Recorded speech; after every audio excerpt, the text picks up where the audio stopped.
And the question is, would you put patents on the table, like was done for anthrax, so that we would have improved leverage on the prices and reducing the prices of drugs. You got it? We'll start down with Eric Lang.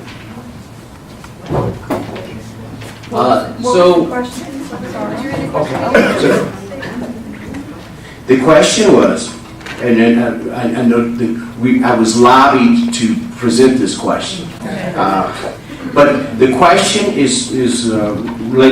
addresses the high cost of drugs. It's related to the high cost of drugs, and the question is, would you, candidate, support putting patents on drugs to enable better, to enable the opportunity to leverage the patent and negotiate better prices, reduced prices for drugs? Is it to break patents? Is that what the question is?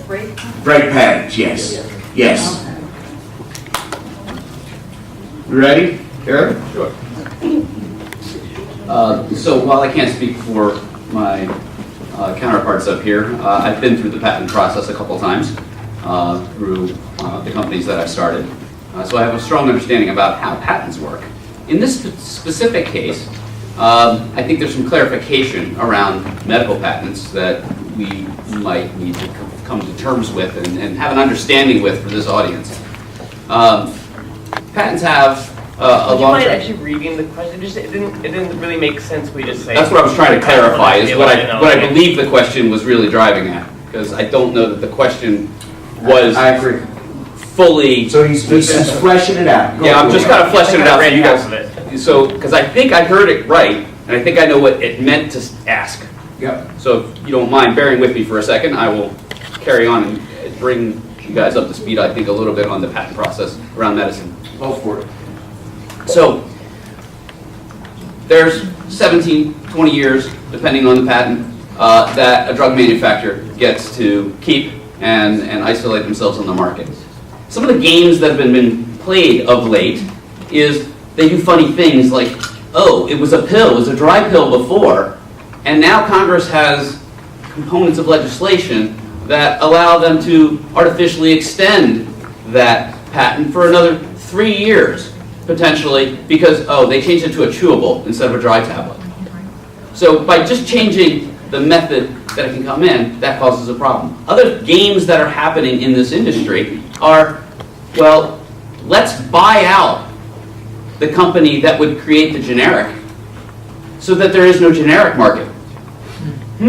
Okay, that's a good way to do it. We've made billions of dollars. Well, that company coming in is going to make a lot less money. And if that's the case, then I bet we can entice them with several $100 million to allow us to continue to reign supreme on that particular drug. The games don't end. There, you can file a court order for someone else who's looking to do a generic to say, oh, but I think that they are copying some other process that is part of this drug program, and then they are automatically on a 30-month delay before they can actually follow through with starting manufacturing of that product. The games don't end. And so in that way, there are things we can do in Congress to end the gamesmanship in the industry. Now, specific to something like anthrax, where, okay, or just drugs that pose such a health challenge, the government does have the opportunity and does have the ability to say, for the benefit of the United States, we're going to mass produce this.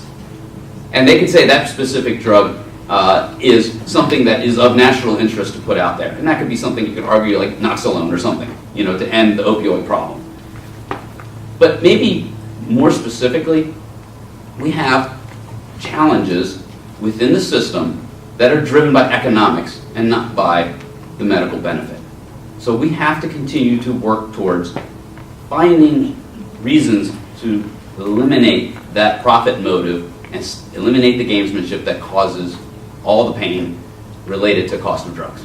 The question wasn't really about evergreening. That was a great answer. The question was just if a company charges us more than they charge people in other countries for the same product, often a lot more, when we take back that government granted monopoly we gave them.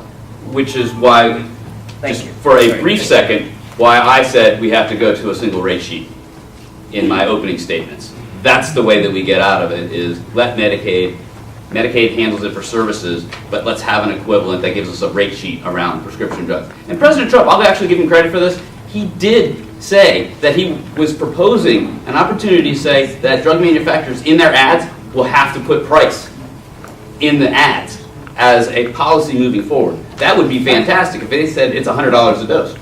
Excellent. I think we've covered that question and brought some clarity to satisfy it. Would you like to continue down this path with this particular question, or I can move forward, Allison? And I'm actually happy to expand on this. okay, go for it. So I have a certificate in FDA regulatory affairs, and once upon a time I was Department of Defense's portfolio analyst responsible for development of all things of the anthrax vaccine. Now, anthrax was developed by our government, and it was done under orphan drug status, meaning that it got fast-tracked, it got expedited, they got certain credits, tax credits, and incentives because it wasn't something that industry was going to invest in on its own. There was not a lot of, not a huge market for it, right? So they saw it as not profitable. Interestingly, Emergent Biosolutions, who is one of Andy Harris's largest donors, owns the patent rights for the anthrax vaccine, and the only way that they would go and manufacture large quantities of it is if we went to war with a country that we believed had chemical or biological weapons. Wow. So, there's something. Get Andy Harris out. But yes, we can leverage patents to reduce drug prices. I think that you could look at a way where you revoke patent rights in an area where there's price gouging. Because we know that's happening, and a lot of companies will go and change formulation to extend patent rights, or they'll expand application, they'll get it approved for a new indication, and then they'll go and they'll extend their patent rights indefinitely. We definitely need to shorten some of these things, especially where government money has been used to develop that drug in the first place.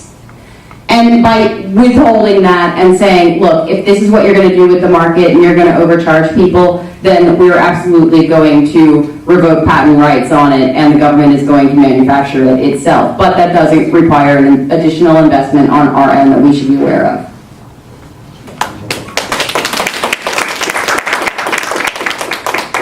So the answer from my perspective is absolutely patent rights are on the table, and the reason is that we have a system now that's being gamed, and it's hurting the American public and hurting the American people.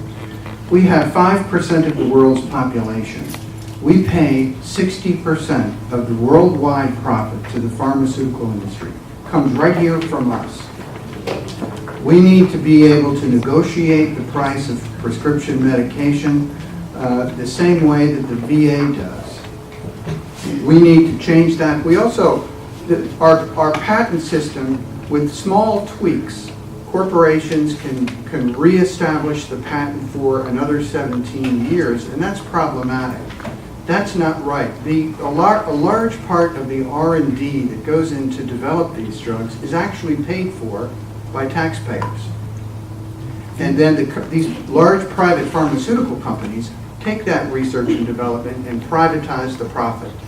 So here's the scheme. Socialize the risk, socialize the cost, privatize the profit. That's wrong. So Maryland has adopted a great model that we could adopt throughout the country. If a generic comes on the market at a price that shocks the conscience, the Maryland AG can file suit to prevent that. Courtesy of Brian Frosch, our current AG. Great man, great idea. We can do that nationwide, and I would support that.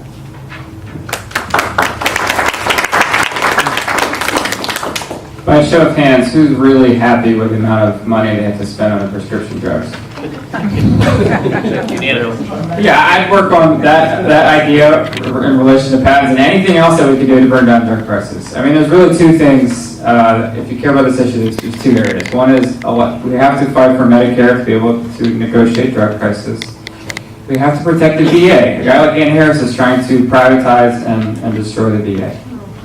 The VA can negotiate drug prices. It will hurt our veterans. We have 50 to 75,000 veterans in our district, and many of them are your sisters and brothers and nieces and nephews and grandmothers and grandfathers. I think this job is about relationships. I think it's about building relationships across gaps, whether it's age or gender or race or the Chesapeake Bay Bridge. It's also about not having the wrong relationships. For example, the pharmaceutical industry. We have pledged not to take any corporate PAC money ever, and I've also pledged not to take any money from the extraction industries. You want folks in Congress who actually have the ability because they're not beholden. If somebody takes money from the pharmaceutical industries, they're never going to be able to work on patents or anything else related to the drug prices because they're beholden to those corporate PAC donors. Find folks around the country who don't take money from corporate PACs and get them in office. Great, thank